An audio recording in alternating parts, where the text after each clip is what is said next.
And welcome back to WMMBAM.com, our video-on-demand interviews with our political candidates in this election season.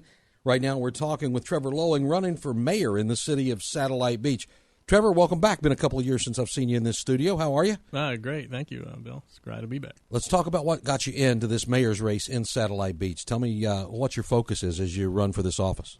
Well, my focus is my wife and I moved here in 2003, started building a home. So we like the city, like the schools. We're really impressed with the area, and the city had some plans for things they wanted to do to improve city services.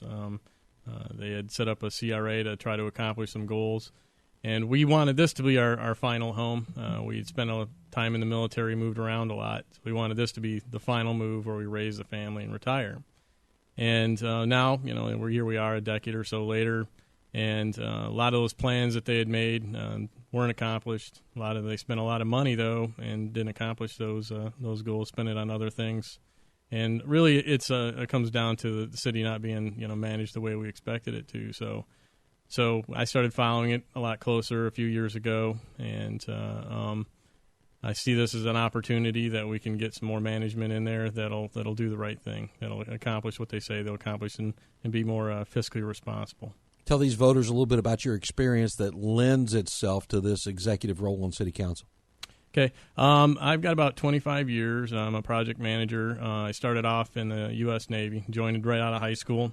By the time I was turned 21, I was several miles off the Cape of Good Hope, Africa, aboard the USS Enterprise as a reactor mechanic, nuclear reactor mechanic. About 10 years after that, if you flash forward, I was working for Newport New Shipbuilding as a planner, planning construction overhaul, aircraft carriers, planning large projects. Earned my bachelor's, I got that part by the GI Bill and, part paid for myself. I had 3 kids by then. We'd lived overseas for a little bit. And, now I'm in my 40s. I've earned my MBA from Florida Tech. I now manage I'm a project manager for several projects right now, but over the last decade, I've managed hundreds of millions of dollars in projects. Well, you mentioned CRAs in your opening comments. Let's talk about that Satellite Beach CRA for a minute. It looks like it got into a little trouble. Some of the funding going into areas that it shouldn't have been. They got in trouble a little bit with the state, and they've worked out a plan with the current city council to be able to make reparations there and keep this thing flowing. Give me your views of the CRA and what's appropriate and what's not. Well, in general, I the CRA as a mechanism is kind of flawed. I think it's got some constitutional issues. In Satellite Beach, we kind of have the CRA, and it's got a charter that takes it out to 2025. The biggest problem is virtually from day one, they were taking funds. They had a list of projects and a plan that they were setting out to accomplish, and literally from day one, they were using it to pay for salaries and electric bill and a lot of things they shouldn't have been paying for. And I think if you were to stand today and look back in time, since its inception, you'd see that enough money had been spent on things that it shouldn't have been spent on, that some of the major goals could have been accomplished. We could have a sidewalk on the west side of A1A by now, and maybe the utility line's buried. And we've done what we can to correct it. I think some folks have expressed the opinion they'd like to eliminate the CRA because it is flawed. I mean, it does have the possibility of indebting the city without the voters having the opportunity to vet those projects. But if we manage it correctly, I believe we can achieve the goals that are stated out. And we're revising, or the city is revising the CRA plan and making it clear what they intend to achieve, and make sure it corrects the original problem, non-conforming property that we had there, and some of the other issues that were it's kind of a horrible word, but blighting the city. Mm-hmm. Very good. Let's talk for a minute about the city budget, city services, and the tax rate in the city. One of the highest tax rates in the county. They just successfully dropped that tax rate in this upcoming budget, which was a good thing to see. Tell me, as you look at the budget, what do you see? What's appropriate the way the city's budgeted right now? Are there problems that you see? Probably the single biggest problem is this year, for the first time ever, that I've been going through old city meeting notes. I've managed to dig up back to like 1999. It's the first year that they've ever done a true budget review. within the city, departmental managers are responsible for large budgets. I think the police department's over $2 million, fire department's over $1 million. They are executive management level, inside of a business, and we really need to examine those budgets. And they found, even this year, a lot of potential savings. A lot of efficiencies have been identified over the last year that were implemented, and I think there are a lot more opportunities. But up till now, I don't think that there was a lot of executive, review of those budgets. I think that they had a tendency to just keep, increasing the millage rate, as an excuse to spend more money, rather than looking at what they could achieve with the funds that they had available. And I think we can continue to review that, and hopefully, over time get the tax rate so we're not, that's not really a statistic we're proud of, and I don't think it encourages businesses or people to live in the city. Give me your thoughts on the services in the city. You've mentioned the police and fire, rec department, the parks department, street department. All of that come together to make the city what it is. Tell me what's good, and tell me what you'd like to see change, maybe. We have a top-notch fire department. I really would like to see, a volunteer reserve component. I think it gives folks a chance to, maybe try out being a fireman before having to make a full, commitment to it. I think it adds an extra level of preparedness to the city. With the police, walking, town to town, or not town to town, but house to house, and talking with people. When it comes to the police, there's a perception out there that I think is a lot of times come across as negative.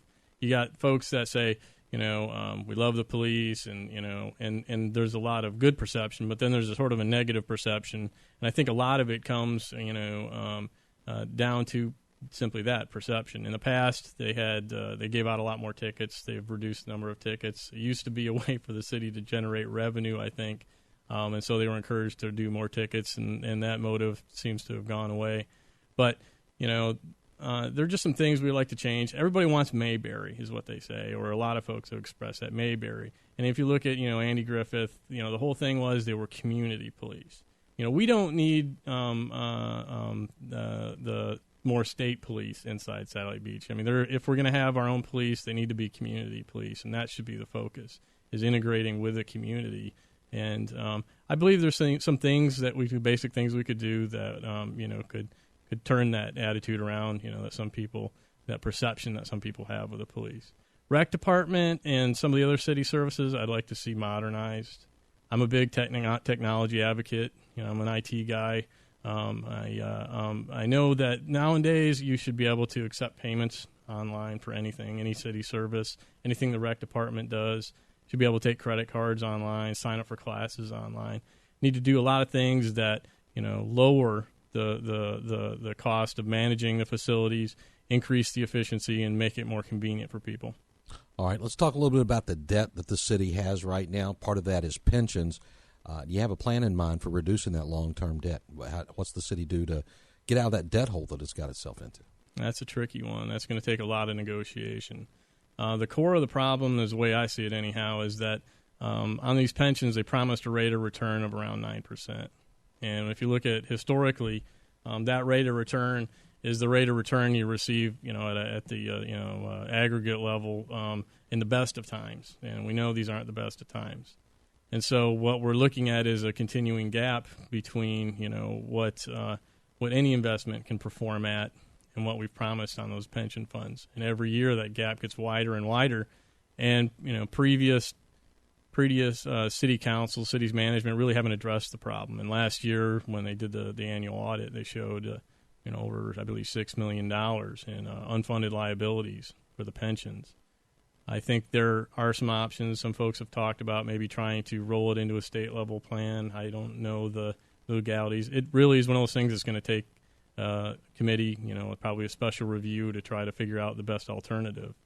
And I know we're not the only ones. There is at the state level folks that are addressing the same and trying to come up with recommendations. I heard on radio the other day that there was a committee out there that made some recommendations. I think that at the city we should review those and see if any of those are potentials to work for us, or if it's just a matter of budgeting it.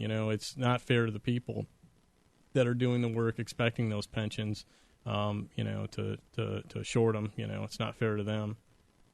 But in reality, budgetary realities are budgetary realities. So we have to do whatever we can do to try to make it work. All right. Since I moved to I've only not been a resident of Satellite Beach for about the last 9 months. I lived there my entire time in Florida and love the community. It's always been touted as a business-friendly place, but in practice, I don't know that it has actually been that. Give me your perspective on that, and what should the city be doing when it comes to attracting businesses there? Well, I'll be honest. We've owned a couple of small businesses since we've lived down, in the area, and we actually kind of avoided Satellite Beach because of that perception. And a lot of it comes down to the convenience of the businesses and making sure that you're being, fair and equitable in how you enforce the code. I know one of them is like advertising, where we've got the Planning and Zoning Board right now is, got the council to put through allowing temporary signs on the side of the road. The city has, had it in their plan essentially to ban signage. Well, for businesses, signage is how you attract customers. Mm-hmm. And so, the only kind of signs the city's wanted to approve is these, large, tombstone style signs that cost $20,000 or so. And for a lot of small businesses, that's not feasible. And for businesses that are in complexes, multi-business complexes, they're not going to be allowed to have their own big signs. So the question is, how do you attract attention? Well, if the city's not going to allow them, that right there alone causes a lot of animosity. And these are tight times. Anything the city can do to help them. The other one is anything from trying to get a building plan approved. The city right now, a lot of the what do you call it, committees. You got the CRA, and then you've got the planning and zoning, and then you got the council itself. And a lot of issues kind of get bounced from one to the other before they can get approved. And it's almost a month cycle in between sometimes between. So if it comes before the Planning and Zoning Board and we decide, or it's decided by city management that the CRA also has to review it, then bam, there is an extra month to try to get the issue through. And then, if the council has to approve it, bam, there's another month. The sign issue alone. Do you see a way to streamline it? Oh, yes. I mean, we can combine some of the committees. We can have them meet at the same time. A lot of it improving, intercity communication. It's a tricky issue because of the sunshine laws, but I think if we look at, how to streamline the communication, try to have meetings occur at the same time in the same place, we can get around with some of those issues. Bend the schedule of these committees, if possible, to the needs of the businesses or the people that want those plans approved too. All right, very good. Your opponent is Frank Cuttino for this mayor's job, somebody who served on council before. What do you do to distinguish yourself from that opposing candidate? The biggest thing is I've got real experience, and I've got a proven track record over 25 years in the military and the corporate world of being successful as a project manager and planning, the sort of skills that we use, being able to work with people, diverse people with differing opinions to come up with good consensus decisions to move projects forward. I think that my opponent obviously has some baggage from when they were on council. I mean, that was one of the primary reasons I'm running, is that the plans that they laid out, they laid out plans saying this is what we're going to do. We want to take taxpayer money to do that, and they didn't accomplish what they said they were going to do, and they spent the money on other things. I think it's a mix between the two. I can show that I've got a successful history. If folks want more information about Trevor Lowing or his campaign, what's the best way for them to find it? Trevor Lowing, TrevorLowing.com.